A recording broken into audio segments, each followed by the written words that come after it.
ನನ್ನ ಮನೆ ಒಳಗೆ ಅವ್ರ ಮನೆಗೆ ಹೋಗಿದ್ರೆ ಬೇಕಾರೆ ರಸ್ತೆಯಲ್ಲಿ ಹೋಗಿದ್ರೆ ಬೇಕು ಹಿಡ್ಕೊಳ್ಳಿ, ನಮ್ಮ ಮನೆವರೆಗೆ ನುಗ್ಗಿಯವರು ಎಲ್ಲ ಕಡೆ ಮಾಧ್ಯಮದವ್ರಿಗೆ ಬಿಡದೆ ಮೇಲಕ್ಕೆ ಕ್ಯಾಮ್ರಾ ಬಂದರೆ ಅಲ್ಲಿಂದ ದೊಣ್ಣೆ ತೋರಿಸಿ ಎದುರಿಸಿ ಹೋಗಿ ಆ ಕಡೆಗೆ ಅಂತ ಇರ್ತೆ. ಇದು ಮಾಡಿ ಇಡೀ ಪ್ರಜಾಪ್ರಭುತ್ವಕ್ಕೆ ಅಪಮಾನ ಮಾಡಿದ್ರು, ನಾಗರಿಕ ವ್ಯವಸ್ಥೆಗೆ ಅಪಮಾನ ಮಾಡಿದ್ರು, ಮಾನವ ಹಕ್ಕಿಗೆ ಅಪಮಾನ ಮಾಡಿದ್ರು. ಆಯ್ತು ರೀ, ನಾನು ಹೇಳಿದೆ ಒಂದು ವಾರಕ್ಕೆ ಮುಂಚೆ ನರ್ತು ಬಂದರು ಇಡೀ ಪೊಲೀಸ್ ಬಂದು, ಎಲ್ಲಿ ನೀವು ಚಳುವಳಿ ಏನು ಎಲ್ಲಿ ಕೇಳಿದ್ರು. ಮನೆಯಿಂದ ಹೊರಡ್ತೀವಿ ಟೌನ್ ಹಾಲ್ ಹತ್ರ ಅಂತ. ಆಯ್ತು ಸರ್, ಟೌನ್ ಹಾಲ್ ಬನ್ನಿ, ಅಲ್ಲಿ ಬಂದ್ ಮಾಡ್ತೀವಿ ಅಂತಂದರು. ಆದರೆ ಬಂದ್ ನಡೆಯುವ 13ನೇ ತಾರೀಕು ಬೆಳಿಗ್ಗೆ 4:15 ಗಂಟೆ ರಾತ್ರಿ ಇಲ್ಲಿ ಇಡೀ ರಾಜ್ಯಾದ್ಯಂತ ಬೆಂಗಳೂರು ಸೇರಿ ಎಲ್ಲರನ್ನು ಬಂದ್ ಮಾಡಿದ್ರು, ಎಲ್ಲ ಸಂಪೂರ್ಣ.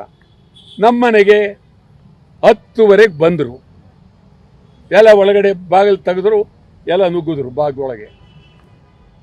ನಾನು ಒಬ್ಬ ಸುಮಾರು ನನ್ನ ಪ್ರಕಾರ ನಮ್ಮ ಮನೆಗೆ ಅವತ್ತು ಒಂದು 100 ಜನ ಇದ್ದರು ಪೊಲೀಸು, ಒಂದು 3 ವ್ಯಾನು.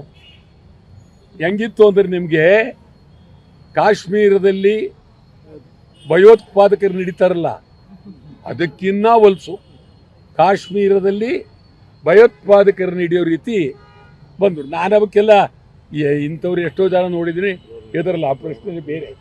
ಆದರೆ ಬಂದು ಯಾಕ್ರಿ ಇಷ್ಟೊಂದು ಜನ ಪೊಲೀಸ್ನವ್ರು ಬಂದಿರಿ ನೀವು ಅಂತ ಕೇಳಿದ್ರೆ, ನಿಮ್ಮ ಅರೆಸ್ಟ್ ಮಾಡಿ ಮಾತಾಡಕ್ಕೆ ಬಿಡ್ರಿ ಮಾಧ್ಯಮದವ್ರ ಹತ್ರ.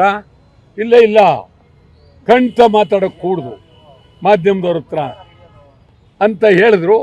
ಆಯ್ತು ಇವ್ರು ಬಿಡಲ್ಲ ಅಂತೇಳಿ ನಮ್ಮ ಹುಡುಗನಿಗೆ ಹೇಳಿದೆ, ಪ್ಲಾಸ್ಟರ್ ತಗೊಂಬ ಇಮ್ಮಿಡಿಯೇಟಿಗೆ ಹಾಕು ಮುಖಕ್ಕೆ, ಇಂಟು ಮಾರ್ಕ್ ಹಾಕಿ ಪ್ಲಾಸ್ಟರ್ ಮುಖಕ್ಕೆ ಅಂಟಿಸ್ತಾ. ಅಂದರೆ ಹಕ್ಕು ಕಸ್ಕೊಂಡಿದ್ದಾರೆ ಮಾತಾಡೋಕ್ಕೂ. ಈ ದೇಶದಲ್ಲಿ ರಾಜ್ಯದಲ್ಲಿ ಈ ಸರ್ಕಾರ, ಇವತ್ತಿನ ಸರ್ಕಾರದಲ್ಲಿ ರೈತರಿಗೆ, ಚಳವಳಿಗಾರರಿಗೆ, ಹೋರಾಟ ಮಾಡೋರಿಗೆ ಮಾತಾಡೋಕ್ಕೂ ಅವಕಾಶ ಇಲ್ಲ.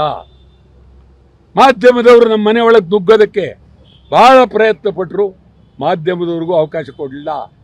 ನನ್ನ 2 ಕೈನೂ ಹಿಡ್ಕೊಂಡು ಒಬ್ಬ ಪೊಲೀಸು ನನಗೆ ಅಂಟಿಸಿರ್ತಕ್ಕಂಥ ಪ್ಲಾಸ್ಟರ್ನ ಕಿಲ್ತಾನೆ, 2 ಕೈ ಹಿಡ್ಕೊಂಡ್ಬಿಟ್ಟಿದ್ದಾನೆ. ನಾವು ಬಿಡಂಗಿಲ್ಲ, ಪ್ಲಾಸ್ಟರ್ ಕೇಳ್ತಾನೆ, ಕಿತ್ತು 2 ಕೈನಿಂದ ಎಳ್ಕೊಂಡು ಹೋಗ್ತಾರೆ. ದರ ಎಳೆದು ಒಂದು ಜೀಪ್ಗೆ ತಳ್ತಾರೆ.